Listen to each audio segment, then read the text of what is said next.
Welcome to the deep dive. Today, we're tackling a challenge that can feel like this invisible wall for anyone learning English. Mhm. We're diving into that habit, the one where you're constantly translating in your head. Right, that mental back and forth. Exactly. It's this detour that really slows you down. So our mission today is to give you some, powerful strategies, maybe a mindset shift, so you can finally start thinking directly in English. Yeah, think of this as your personal accelerator. Mm. We've basically distilled practical, actionable insights from, a whole stack of sources. Okay. Everything from beginner English podcasts, strategy articles, even specific grammar lessons. The goal isn't just to tell you what to do, Right. but why it works. We want to give you concrete tools and a powerful new way to approach fluency, to really, truly think in English. Okay, so let's unpack this. It's super common, right? Almost automatic. Oh, definitely. You're in a conversation, someone speaks English, and then boom, before you respond, your brain does this elaborate dance. First, you translate what they said into your language. Yeah. Second, you figure out your answer in your language. Still in the native language, yeah. And only then, step 3, you try and translate that back into English before you actually speak. It's exhausting, isn't it? It really is. It feels like mental gymnastics. Hmm. And it's a feeling so many learners relate to. It creates these significant hurdles. Like what? What are the main problems? Well, the most obvious one is just slowness. Okay. Our sources call it that 3-step process because, it literally adds 2 extra mental steps to every single interaction. Right, 2 extra steps. So while you're doing that internal translation, the conversation's just moving on. Leaving you behind. Exactly. You feel always one step behind.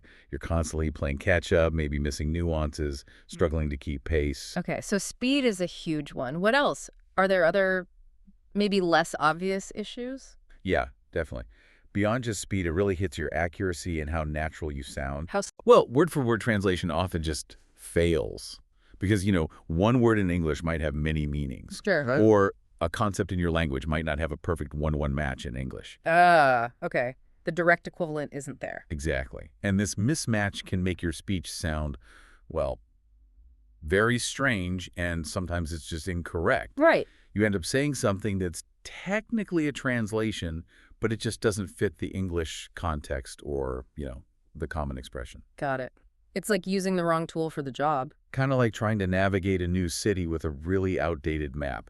You might get there eventually, but it won't be smooth or efficient. So it creates this sort of linguistic disconnect. Okay, so what does this all mean for you, the listener, who wants to beat this? Well, the ultimate goal here is to build that direct connection. A direct connection. Visualize it like a direct road from your brain to your mouth, all in English. Mm-hmm. No detours. Exactly. No pit stops in another language, just pure, unadulterated English thought. And this isn't just about speaking faster, is it? No, not at all. It's about a fundamental shift in how your brain actually processes the language. Yeah. It leads to a much more, liberated and natural way of communicating. Okay, so we've laid out the problem, why it happens, the issues it causes. Now for the crucial part. What are those immediate practical steps? Things you can do, like right now, to start building those direct English connections. Right. This is where we get into those simple, really effective micro habits. We're pulling the first 4 straight from the Mr. English Channel source, and they're all designed to create those direct links, without any translation getting in the way. Okay, let's dive in. Tip number 1. Start small, Ling. Label your world. Label your world. Okay, how does that work? Just look around you right now. What do you see? Maybe your phone. My phone, yeah. A mug, a chair, the wall. Exactly. The practice is super simple. When you see the object, just immediately think the English word for it, right in your head. So don't think toss then mug. Just see it and think mug. Precisely. Don't think it's translation first, just the English word directly. Okay, I get it.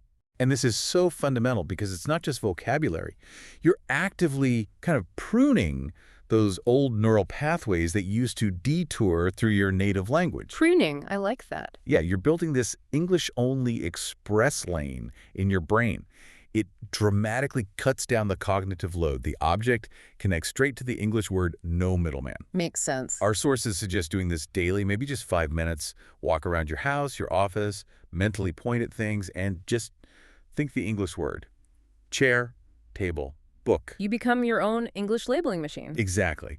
And it's surprisingly powerful for retraining your brain. Okay, I can really see how that cuts out a major mental step. So building on that visual connection, what's next? Tip number 2. Tip number 2 builds on that visual idea. Visualize with pictures. Pictures, okay. Like flashcards. Exactly like flashcards. Our source suggests this. Picture on one side, say, a bright yellow sun, a dog, an apple, a banana. Got it. Simple images. Yes, simple, clear images. And on the other side, just the English word. The goal is you look at the picture and you immediately think the English word. So how does connecting that image directly to the English word help beat the translation habit better than, say, just memorizing a word list? Oh, that's a great question. And it really gets to the heart of it. A picture is universal, right? Yeah. An apple looks like an apple pretty much everywhere. So when you connect that universal image directly to the English word, you're creating this almost primal, non-linguistic link. Ah, okay. It bypasses language almost. Sort of. Yeah. Your brain isn't processing a word, then translating it. It's processing an image and then directly grabbing the English label. Yeah. It's a very fun way to build your vocabulary without translating. Making a game. Yeah. Challenge yourself. Like, how many pictures can I name in a minute? Nice. Okay, so single words are one thing, labeling pictures. But sentences often feel like a much bigger jump, right? How do we start connecting whole phrases directly? You're right. Sentences can feel more intimidating. So we start really, really simple. That brings us to tip number 3. Narrate your life in simple sentences. Narrate your life, like talk to myself. In your head, yeah. Think about your current feelings. If you feel happy right now, just think, I am happy. Okay. If you're tired, think, I am tired. Hear your stomach rumble? Think, I am hungry. Ah, connecting emotions directly. Does that bypass translation more easily than describing, I don't know, a complex object? Absolutely, because emotions are immediate and universal. Yeah. You feel happy directly, right? Right. You're attaching that direct feeling straight to the English phrase rather than translating the word happy from your language. Okay, that makes sense. And you can do for simple actions too. As you drink water, think, I drink water. I drink water. When you open a door, I open the door. If you sit down, I sit down. It creates this little narration of my life in English. Building direct links between your immediate experience and the English phrase. Again, no translation needed. It just takes consistent, mindful practice. That really does sound like training your brain, like building literal pathways. Okay. What is tip number 4? Tip number 4 is surprisingly effective and maybe a bit more fun. Immerse passively with simple English. Passive immersion, like just having English on in the background. Sort of, but with specific kinds of content. It means watching and listening to a lot of simple English content. We're talking things like cartoons for children. Cartoons, really? Yeah, and simple English songs. Okay, but if you're not actively translating or even like looking up words, how do you make sure you're actually learning and not just letting sounds wash over you? Well, that's the kind of hidden power here, because cartoons are so visual. Right, lots of action. Exactly. Yeah. Your brain connects the sound of the word ball with the picture of the ball you see on screen. The language is usually very simple, repetitive, and directly tied to the visual action. And importantly, you don't have time to translate because the cartoon is moving fast. Ah, so it forces the direct connection. It forces your brain to make direct associations between sounds, images, meaning. It's a passive way to train your brain to understand directly. And simple songs, especially kid songs with actions, like head, shoulders, knees, and toes. Head, shoulders, knees, toes, yeah. Those create a direct link between the words and physical movement. You're building this intuitive understanding, almost like a child does when they first learn. That actually sounds like a fantastic way to train your brain without it feeling like, hard work. Okay, so we've got these foundational micro habits, labeling, pictures, narrating, passive immersion. But moving beyond those daily habits, our sources say true mastery needs a wider lens, right? So what does this all mean for building like real overarching fluency? Yeah. This brings us to a broader, more strategic toolkit. Those micro habits are great for the foundation, building those direct connections at a basic level. But a blend of holistic approaches really maximizes your growth. Our sources point to several key strategies. First up, setting clear strategic goals. Goals. Okay, like learn English. Well, a bit more specific than that. We're talking about defining SMART objectives, specific. Specific, measurable, achievable. Relevant and time-bound. Exactly. So how does having a structured goal like that directly help with thinking in English? Well, by setting SMART goals, you're actually creating these concrete mental frameworks in English for your learning journey itself. Ah, For instance, aiming to learn 20 new words per week, or maybe hold a 5-minute conversation in English by the end of the month. right. Those are tangible. Yeah. You start thinking about your progress, your tasks, your successes in English. That clarity really focuses your effort and helps you build a vocabulary for self-assessment and planning directly in the language. Okay, so goals first. Then once those are set, you need the right ways to learn, which brings us to what? Precisely. Next up is considering both formal and self-paced learning. Okay, different approaches. Yeah. Formal, structured learning, like in a university or a language school, gives you professional guidance, peer interaction, a set curriculum. That's For valuable. sure. But you can also harness all these great self-paced digital resources. Mm, Things like Anki and Quizlet. They use spaced repetition flashcards. spaced repetition. That's the one that shows you the word just before you forget it. Exactly. It's super efficient for making things stick long term. Combine those with interactive grammar tutorials, places like Khan Academy or Grammarly educational YouTube channels, thematic podcasts. The key is flexibility and consistent, targeted practice. So it's about mixing and matching, finding what works, and once you have some knowledge, you've got to use it. Absolutely critical. Yeah. Active practice and conversational interaction. This is where true fluency emerges through real communication. Okay, so talking to people. Yeah. We highly recommend joining language exchange communities. Apps like Tandem or HelloTalk are great for this. Mm. Or conversation clubs, even practicing with AI chatbots like ChatGPT. AI chatbots. That's fascinating. What's the specific benefit there for direct thinking, maybe compared to talking to a person? Well, the beauty of AI chatbots is the instant, non-judgmental feedback. Ah, less pressure. Exactly. You can simulate natural dialogue, get immediate corrections on grammar, phrasing, and practice speaking without that performance anxiety you might feel with a person. Yeah. You can experiment, try different ways to say something, basically train your brain to find the most direct English expression on the fly. Oh, and even just recording and reviewing your own speech can be incredibly revealing. Recording yourself, that sounds terrifying, but probably really helpful. It really is. Then there's cultural immersion with authentic content. This helps you build that intuition for idiomatic expressions, the rhythm, the tone of the language. So watching movies, reading, Yeah. that kind of thing. Exactly. Strategies like watching films or series with English subtitles, then trying without, reading novels, news articles, blogs, listening to music, TED Talks, radio shows, maybe even transcribing short segments. How does that immersion specifically help with thinking directly beyond just learning new phrases? What's the deeper cognitive thing happening? It trains your brain to understand the nuance and the context of English directly. Okay. When you immerse yourself, you're not just learning isolated words. You're internalizing how English speakers actually think and express ideas in real situations. You start to anticipate common phrases, get the humor, grasp implied meanings, all without consciously translating. So you develop a feel for it. Yeah, it builds an intuitive sense of the language, which is absolutely crucial for moving beyond that word-for-word approach. Doing reflection exercises, like summarizing a plot in English, really reinforces that retention and deepens the cultural insight too. So it's about living with the language, not just studying it in a vacuum. Couldn't have said it better myself. And finally, to make sure you're always moving forward, continuous assessment and leveraging modern tech AI are vital. Checking your progress. Right. Our sources suggest taking things like online proficiency tests every 6 to 8 weeks, keep a personal log tracking errors, breakthroughs, and crucially, use these cutting-edge tools. Like what kind of tools? Things like speech-to-text software for instant pronunciation feedback, Oh, cool. AI-driven writing assistants to catch grammar mistakes, even virtual reality language simulations for really immersive role-play scenarios. Wow. VR for language learning. How do those tools specifically help build and reinforce direct thinking? They give you real-time, objective feedback. Speech-to-text forces clear articulation and shows you instantly if you're understood in English. Right. AI writing tools catch errors almost before you've had a chance to translate. And VR simulations. They put you in these immersive English-only situations where you have to think and react directly. There's no safety net. Forces the issue. Exactly. These tools personalize the journey and give constant feedback that trains your brain to rely solely on its English pathways. It really accelerates progress. That's a really comprehensive toolkit.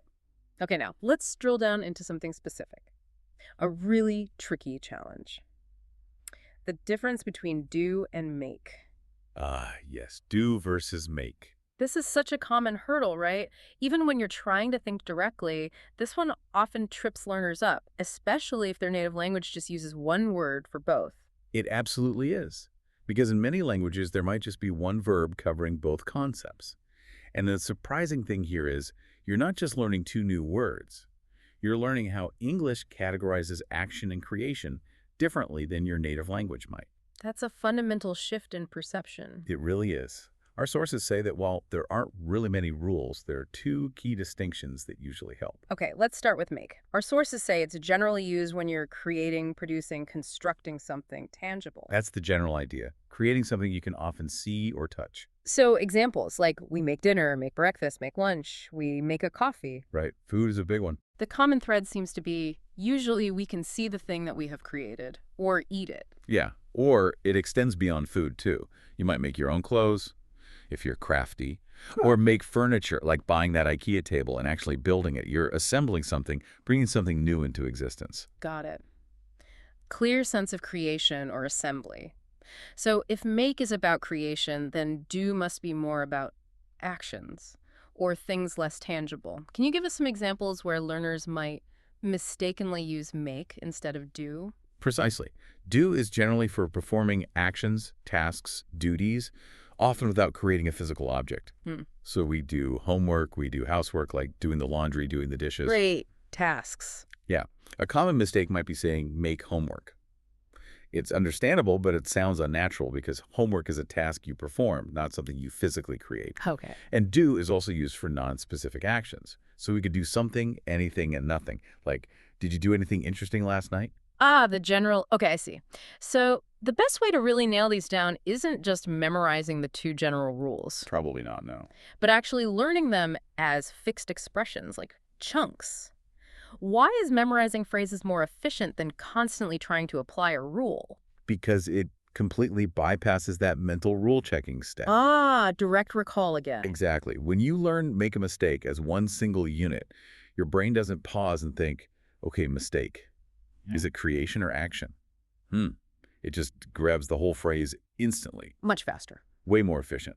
Our source gives some great examples of these fixed expressions. For make, key ones are make a mistake, which, let's face it, happens all the time when learning, and that's okay. Totally okay. Also, make friends, super important when learning a language. Make a decision, make plans, make a mess. Okay, those seem common. What about key phrases for do? For do, think about things like do our hair or our makeup. We do an exam to test what we've learned. We do exercise, do sport, do the shopping, and do research. Learning these phrases by heart just builds up that library of direct English connections. It's much more effective in the long run than trying to apply a rule every single time. That makes total sense. Okay, this brings us, I think, to our final, maybe most important tip for this whole deep dive. After all these specific strategies, the micro habits, the tools, this one feels like the absolute foundation. It really is. And it's actually quite simple, though maybe not easy. It's be patient. Stay patient. Yeah. Our sources use this great analogy. Learning to think in a new language is like learning to walk. Okay. At first you fall down, you make mistakes, it feels hard. You are literally rewiring your brain's language processing system. That takes time. It takes effort, a lot of effort. That's so true. You don't just stand up one day and, run a marathon. Exactly. It's about one small step, then another. Right. Think about it. You've probably been translating in your head for years, maybe decades, and it's hard to change a habit that's so deeply ingrained. Really? So you need to be patient with yourself. Seriously. Don't get angry or frustrated if you catch yourself translating. If you slip up, if your brain defaults back to translation mode, don't beat yourself up about it. Don't think, oh, I'm so bad at English. Yeah, avoid that negative self-talk. Totally. Instead, just notice it. Say, oops, I translated. Okay, let me try that again with the simple word directly. The key is to be kind to yourself. It's about resilience, not about achieving perfection overnight. Yes, embrace those small, consistent steps. Because really, progress is more important than perfection. Every little direct connection you manage to make is a win. It's a significant neurological victory. Every single successful direct connection, no matter how small, is a victory. And please remember, mistakes are okay. Crucial. They are absolutely how we learn. They show us what we need to practice more. So think of it this way. Mistakes are not bad guys. They are good guys. They're teachers. They are our teachers. Okay. Exactly. Each little slip-up isn't failure. It's just guiding you, giving you valuable data on where to focus your energy next. What an empowering way to look at it. Wow. Okay, this has been such an insightful deep dive. Let's recap quickly. We started by identifying that invisible barrier, right? Mental translation. Mm-hmm.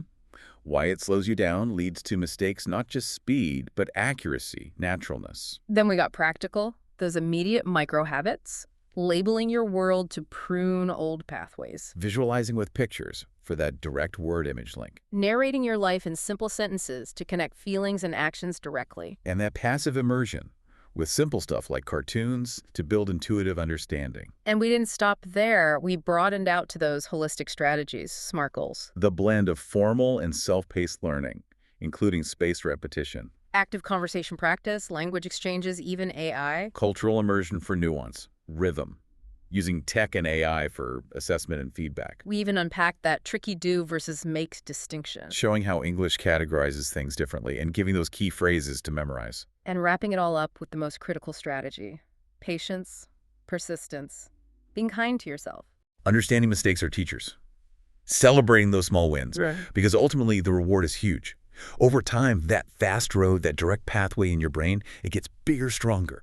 Thinking in English just becomes easier, more natural. And you move from those slow, clunky It's translations. real, natural conversations. Listening, responding faster with way more confidence. And that's the goal, isn't it? That fluent, natural communication. Okay, so to kick off your direct thinking journey, like right now, here's a final thought. Think about one thing you do every single day. How can you narrate just that one action in a simple English sentence inside your head? Start there. What single action or object can you label directly in English today, right after listening to this?